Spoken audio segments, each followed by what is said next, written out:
DMK கூட்டணி வந்து ஒரு பொருந்தா கூட்டணியாக மாறிடுச்சு. இது வந்து பிடிக்காத புள்ளைய கல்யாணம் பண்ணி வச்சிட்டாங்கிற மாதிரிலாம் வரும் பாருங்க.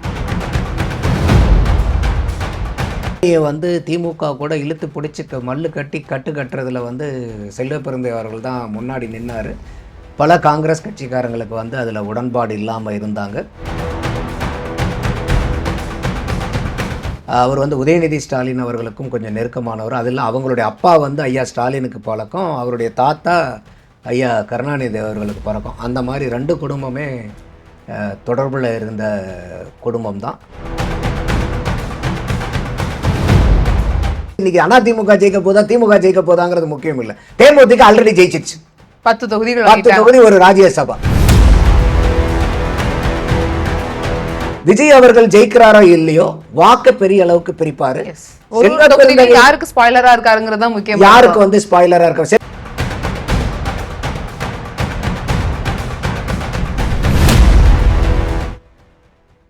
பாதிப்பு நேயர்களுக்கு வணக்கம். நான் பவித்ரா சேவியர். தொகுதி வாரியா, மாவட்டங்கள் வாரியா கள நிலவரம் எப்படி இருக்கு அப்படிங்கறத பார்த்துட்டு இருக்கோம். அந்த வகையில இன்னைக்கு காஞ்சிபுரம் மாவட்டத்துல இருக்கக்கூடிய தொகுதிகள் பத்தி, அங்க இதற்கு முன்னாடி தேர்தல்கள்ல என்ன நடந்துச்சு அப்படிங்கிற களத்தை பத்தி பல்வேறு விஷயங்கள் பகிர்றதுக்காக நம்ம கூட அரசியல் விமர்சகர் நந்தகுமார் சார் இருக்காரு. வாங்க அவர்கிட்ட பேசலாம். வணக்கம் சார். வணக்கம் பவித்ரா சார். காஞ்சிபுரத்துல 4 தொகுதிகள் இருக்கு அப்படிங்கறத பார்க்கிறோம். அந்த 4 தொகுதிகளும் இதற்கு முந்தைய தேர்தலையும் இப்ப இருக்கக்கூடிய தேர்தலையுமே வந்து கேண்டிடேட்ஸ் யார் யார் நிக்கிறாங்க அப்படிங்கிறது நமக்கு ஏற்கனவே தெரிஞ்சிருக்கு. யாருக்கு சாதகமா இருக்கு, எந்த தொகுதிகள் யாருக்கு வலுவா இருக்கு அப்படின்றத பாக்குறீங்க? இந்த காஞ்சிபுரம் தொகுதி வந்து பார்த்தீங்கன்னா, எப்படி வந்து மெட்ராஸ், செங்கல்பட்டு நம்ம ஏற்கனவே பார்த்த மாதிரி அதிமுக எந்த தொகுதியும் ஜெயிக்காத ஒரு மாவட்டமோ போன 2021 தேர்தலில், அதே மாதிரி இந்த காஞ்சிபுரம் மாவட்டமும் அந்த 4 சீட்டில் அவங்க எதுவுமே அதிமுகவுக்கு பலன் கொடுக்காதது போனதில். திமுக 3 தொகுதியை வச்சுருக்காங்க. உத்திரமேரூர், காஞ்சிபுரம், ஆலந்தூர். காங்கிரஸ் வந்து ஸ்ரீபெரும்புதூர் தனி தொகுதி. செல்வ பெருந்தகை காங்கிரஸ் கட்சி தலைவராக அவர் அங்கே தான் இப்போ இருக்கார். ஸோ இதுதான் போன தேர்தலில் வந்து இருக்கிறது. ஸோ அப்போ வாக்குப்பதிவு வந்து சற்றேறக்குரிய 72% இருக்கக்கூடிய ஒரு தொகுதி. இப்போ ஸ்ரீபெரும்புதூருங்கும் போது அங்கே வந்து பெரிய அளவுக்கு டெவலப்மெண்ட்ஸ் வந்து இன்ஃப்ராஸ்ட்ரக்சர், இண்டஸ்ட்ரியல் க்ரோத் ஆகிற அளவுக்கு உள்கட்டமைப்பு வசதிகள் வந்து பெரிய அளவுக்கு வளரலைங்கிற ஒரு பெரிய கம்ப்ளைண்ட்ஸ் இருக்கக்கூடிய தொகுதியும் கூட. குறிப்பாக வந்து பார்த்திங்கன்னா ஸ்ரீபெரும்புதூர், அந்த ஓரகடம் ஏரியாலாம் நிறையா சேலஞ்சஸ் இருக்குது. இப்போ இதில் காஞ்சிபுரத்தில் இப்போ செல்வ பெருந்தகை அவர்களுக்கு சீட்டு திருப்பி கிடைக்குமா அப்படிங்கிற ஒரு கேள்வி தான் பிரதானமாக இருக்குது. காங்கிரஸ் கட்சி தலைவராக இருக்கார், ஆனால் வந்து இன்னும் வரைக்கும் அவங்க அனௌன்ஸ் பண்ணல காங்கிரஸில். கூட்டணியை வந்து திமுக கூட இழுத்து பிடிச்சி மல்லு கட்டி கட்டுறதுல வந்து செல்வ பெருந்தகை அவர்கள் தான் முன்னாடி நின்னார். பல காங்கிரஸ் கட்சிக்காரங்களுக்கு வந்து அதில் உடன்பாடு இல்லாமல் இருந்தாங்க.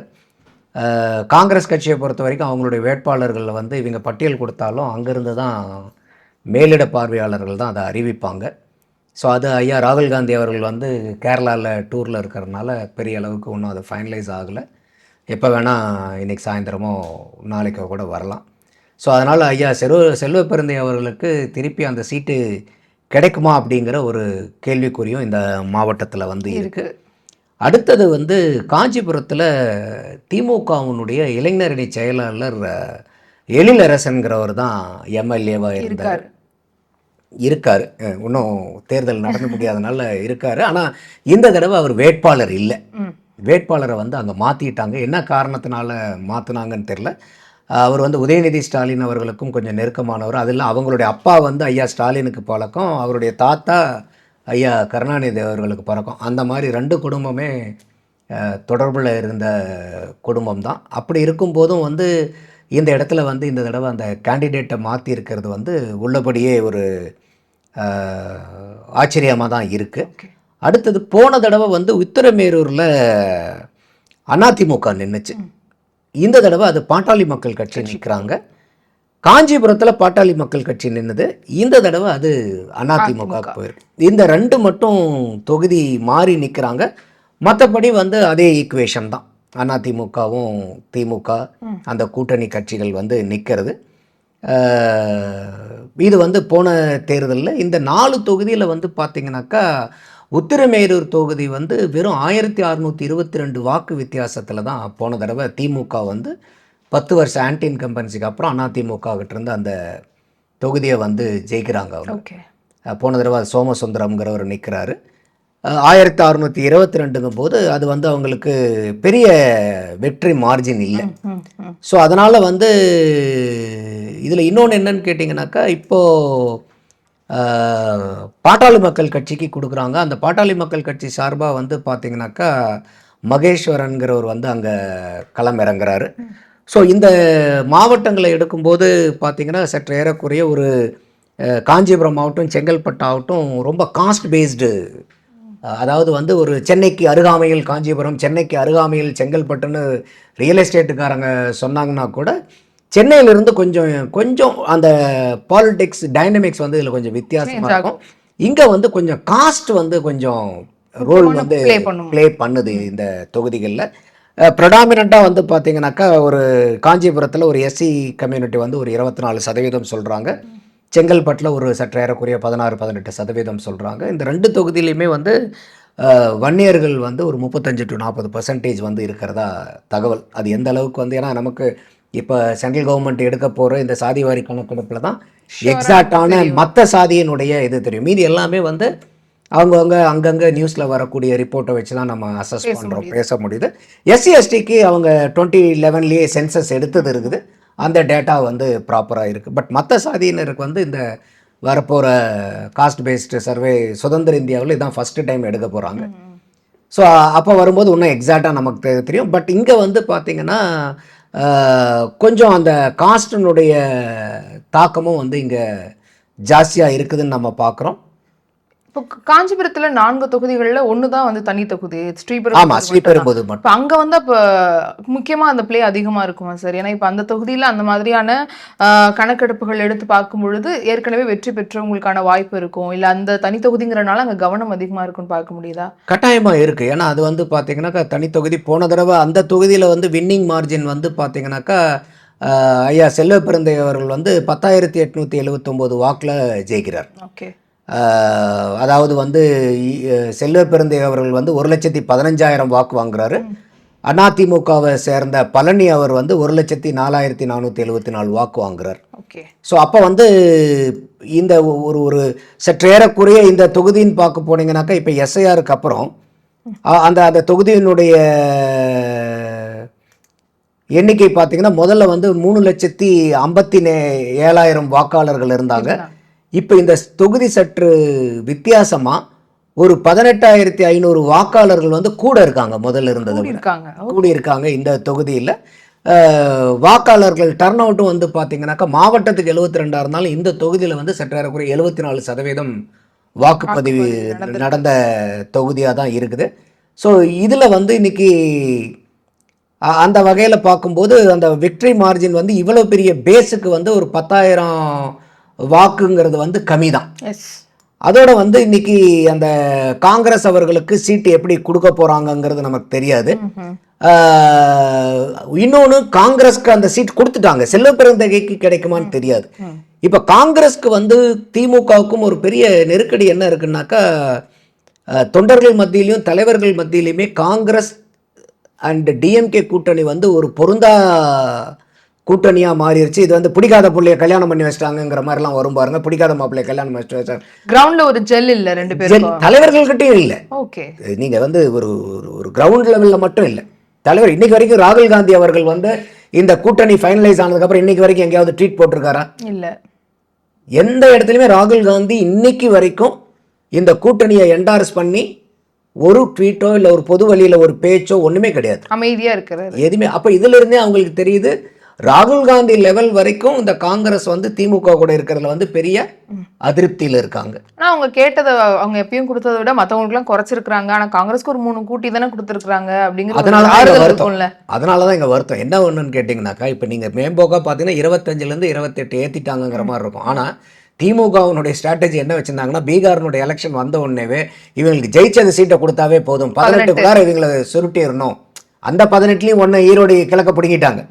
அப்போ 17 தான் இவங்களுடைய சீட்டு. அப்போ இந்த முதல் இனிஷியலாக அந்த ஜெயிச்ச 18 சீட்டோட முடிச்சோம்னு நினச்சிட்டு இருந்தாங்க. ஆனால் அவங்க வந்து தாவேகாவனுடைய விஜயை வந்து பகடக்காயாக பயன்படுத்தி இதோ போயிடுவான்னு சொல்லிட்டு மற்ற எந்த கூட்டணி கட்சிக்கும் இந்த வாய்ப்பு இருந்துச்சு. ஆனால் யாரும் அதை பிரதானமாக பயன்படுத்தலை. இந்த ஒட்டுமொத்த எலெக்ஷனில் நம்மளே ஆரம்பத்தில் என்ன சொல்லிட்டு இருந்தோம்னா, இது வந்து கூட்டணி கட்சிகளுக்கான தேர்தல், அந்தந்த கட்சிகள் வளர்றதுக்கு அதிகமான வாய்ப்பு இருக்குது. ஏன்னா பிரதான கட்சிகளுக்கு அது அதிமுகவாக இருந்தாலும் சரி திமுகவாக இருந்தாலும் அவங்க ஜெயிக்கணும்னா கூட்டணி கட்சிகளினுடைய அனுகிரகம் வேணும். அப்போ இந்த கூட்டணி கட்சிகள் நல்லா டிமாண்ட் பண்ணி அவங்களுடைய கட்சிகளை வளர்த்துறதுக்கு நிலைநிறுத்துறதுக்கு ஒரு அரிய வாய்ப்புங்கிற பார்வையை தான் நான் முன்னாடி வச்சுட்டு இருந்தேன். ஆனால் இதில் காரியம் சாதிச்சது 2 பேர் தான். ஒன்று காங்கிரஸ், 2வது தேமுதிக. இவங்க 2 பேர் தான் இன்னைக்கு தேர்தலில் வந்து தேமுதிக வந்து இன்னைக்கு அதிமுக ஜெயிக்க போதா திமுக ஜெயிக்க போதாங்கிறது முக்கியம் இல்லை. தேமுதிக ஆல்ரெடி ஜெயிச்சிருச்சு.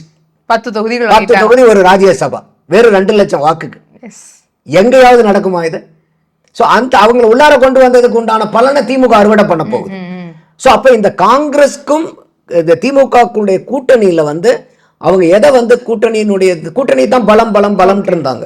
19, 21, 24 வெற்றிலாம் பாருங்க, நாங்கள் கூட்டணி கட்டுக்கோப்பாக வச்சிருக்கோம். பட் அவங்க எதை வந்து அவங்களுடைய பலன் சொன்னாங்களோ அதே இப்போ பலகீனமாக மாறி நிற்கிது. அந்த வகையில் பார்க்கும்போது எனக்கு ஒரு பெரிய சந்தேகம் என்னன்னா, செல்வ பெருந்தகையார்கள் நிற்பாராங்கிற ஒரு கேள்வி முதல்ல. 2வது, அவர் நின்னாலும் சரி அவருடைய கட்சியிலேருந்து வேற யாருக்காவது அந்த தொகுதி ஒதுக்கப்பட்டாலும் திமுக காரங்களுடைய வாக்கு அவங்களுக்கு அங்கே டிரான்ஸ்ஃபர் ஆகுமா? ஸ்ரீபெரும்புதூர் தொகுதி ஒரு பெரிய மாற்றம் ஏற்பட வாய்ப்பு இருக்கு. ஏன்னா வித்தியாசமும் வெறும் 10,000 சில்லறை தான். அவ்வளவு பெரிய 3.5 லட்சம் வாக்காளர்கள் இருக்கு. விஜய் வேற என்ட்ரி, அவர் ஒரு என்ட்ரி வந்து அங்க இருக்குது. விஜய்க்கு வந்து பாத்தீங்கன்னா நீங்க தனி தொகுதின்னு சொல்றீங்க இல்லையா, விஜய்க்கு வந்து SC ST வாக்காளர்கள் மத்தியில ஒரு பெருத்த ஆதரவு இருக்கிறதையும் வரவேற்பு இருக்கிறதையும் நம்மளால பார்க்க முடியுது. அப்ப இந்த இடத்துல இந்த ஃபேக்டர்லாம் வச்சு பார்க்கும்போது விஜய் அவர்கள் ஜெயிக்கிறாரோ இல்லையோ வாக்கு பெரிய அளவுக்கு பிரிப்பாரு. யாருக்கு ஸ்பாயிலரா இருக்காருங்கிறது தான் முக்கியம். யாருக்கு வந்து ஸ்பாயிலரா இருக்காரு? செல்வ பெருந்தகை நின்னார்னா கூட ஒரு திமுக அனுதாபம் அங்க ஏற்படுறதுக்கு வாய்ப்பு உண்டு. ஏன்னா அவர் காங்கிரஸ்க்காக பேசினதை விட திமுகக்காக களங்கண்டதுதான் வந்து அவரு அதிகமா. அப்ப இன்னைக்கு அவருக்கு இல்லாம வேற யாருக்கோ கொடுக்குறாங்கன்னா திமுக காரங்களுடைய வாக்கு கூட அங்க வந்து பெரிய அளவுக்கு டிரான்ஸ்பர் ஆகாது.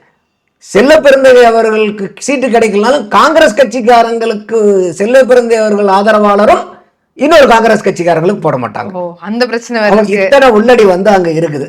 அதனால அதிமுகவுக்கு வந்து இது ஒரு பெரிய பாசிட்டிவா இருக்கிற மாதிரி தான் நமக்கு தெரியுது. இப்போ இந்த காஞ்சிபுரத்துல இருக்க மொத்தமா 4 தொகுதிகள்ல என்ன அளவுக்கு ஆப்ஷன் இருக்கு சார்? இப்போ 4மே வந்து அதிமுக 0வா இருந்த ஒரு மாவட்டம். இப்போ அவங்களுக்கு என்ன வாய்ப்பு இருக்குன்னு பார்க்க முடியுது? இப்போ இந்த உத்திரமேரூர் வந்து நான் ஏற்கனவே சொன்ன மாதிரி வெறும் 1622 தான் அவங்களுடைய வாக்கு வித்தியாசம். ரொம்ப சொற்பமான வாக்கு வித்தியாசம். அதுல இருந்து வந்து பாத்தீங்கன்னாக்கா அந்த தொகுதியில வந்து என்ன அட்வான்டேஜ்னாக்கா இப்போ வந்து பாட்டாளி மக்கள் கட்சி நிற்கிறாங்க.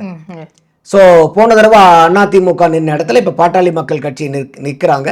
ஸோ அதனால வந்து அவங்களுக்கு வந்து இந்த தொகுதியில வாக்கு வித்தியாசம் போன தடவையே ரொம்ப குறைச்சல்ங்கிறனால ஒரு நீங்க சொன்ன மாதிரி செல்வ பெருந்தகை சமூகம் சார்ந்த ஓட்டுகள் வந்து பெரிய அளவுக்கு அங்க வர்றதுக்கு வாய்ப்புகள் இருக்கு. அடுத்தது வந்து காங்கிரஸ் நிற்கின அந்த ஸ்ரீபெரும்புதூர், இது 2ம் வந்து பிரதானமான வாய்ப்பு அதிமுக கூட்டணிக்கு இருக்குது.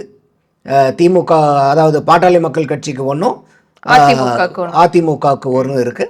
காஞ்சிபுரம் பார்க்கும்போது அவங்க கேண்டிடேட் எழிலரசன் அவர்களை மாற்றிருந்தாங்கனாலும் எந்த அளவுக்கு வந்து அங்கே களம் வரப்போ, ஏன்னா ஒன்று வந்து ஏற்கனவே இருக்கக்கூடிய எம்எல்ஏவை நீங்கள் சிட்டிங் எம்எல்ஏவை மாற்றுறீங்கன்னாவே அந்த இடத்துல ஆன்டி இன்கம்பன்சி ஏதாவது ஒண்ணு இருக்குது, ஒரு கொலாப்ஸ் நடக்குது, இல்லன்னா உள்கட்சி பிரச்சனை பெருசா ஏதாவது ஒண்ணு இருக்கு. இந்த 2 தான் அங்க இருக்கு. அது ரிசல்ட்ல வெளிப்படும். அது வந்து எப்படி வந்து எதிரணியினர் எப்படி அதை என்கேஷ் பண்றாங்க அப்படிங்கறத வச்சு.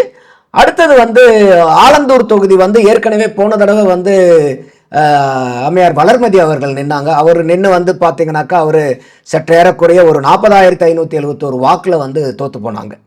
ஸோ அப்போ நின்ன அதே கேண்டிடேட் திமுகவனுடைய TM அன்பரசன் தான் இப்பயும் நிற்கிறாரு.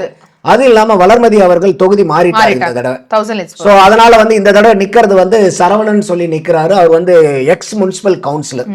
ஸோ இப்போ இந்த தொகுதியில் அந்த அளவுக்கு பிரதானமா அவருக்கு பெரிய செல்வாக்கு இருக்குதான்னு தெரியல. ஓகே. அப்ப இந்த 4 தொகுதியில வந்து பாத்தீங்கன்னாக்கா ஜீரோவா இருந்த அதிமுக உத்திரமேரூரும் ஸ்ரீபெரும்புதூர் தனி தொகுதியும் நம்ம சொன்ன காரணங்கள் வந்து அங்க எதிரொலிச்சதுன்னா இந்த 2 சீட்டு வந்து அவங்க அங்க ஜெயிக்கிறதுக்கு பிரதானமான வாய்ப்பு இருக்குன்னு தான் நான் பாக்குறேன். Okay sir. 2 அவங்களுக்கு 2 இவங்களுக்குன்னு வரதுக்கான சான்ஸ் வாய்ப்பு இருக்கு. இருக்கு. ஜீரோவா இருந்தது 50% கெயின் பண்றதுக்கு வாய்ப்பு இருக்குன்னு நான் பாக்குறேன். கண்டிப்பா சார். இந்த மாதிரி அடுத்தடுத்து பல்வேறு மாவட்டங்கள் தொகுதிகள் பத்தி நிறைய விஷயங்கள் பேசலாம். இந்த மாதிரி நிறைய வீடியோஸ் நீங்க பார்க்கணும் அப்படின்னா பை தி பீப்பிள் சப்ஸ்கிரைப் பண்ணுங்க, லைக் பண்ணுங்க. உங்களுடைய ஃப்ரெண்ட்ஸ் அண்ட் ஃபேமிலிக்கு இந்த மாதிரி இன்ஃபர்மேஷன்ஸ் தெரியணும் அப்படின்னா அவங்களுக்கு ஷேர் பண்ணுங்க. மற்றும் இன்னொரு வீடியோல உங்களை வந்து சந்திக்கிறேன். அது வரைக்கும் உங்களிடம் விடைபெறுவது நான் பவித்ரா சேவியர். நன்றி. நன்றி சார். நன்றி.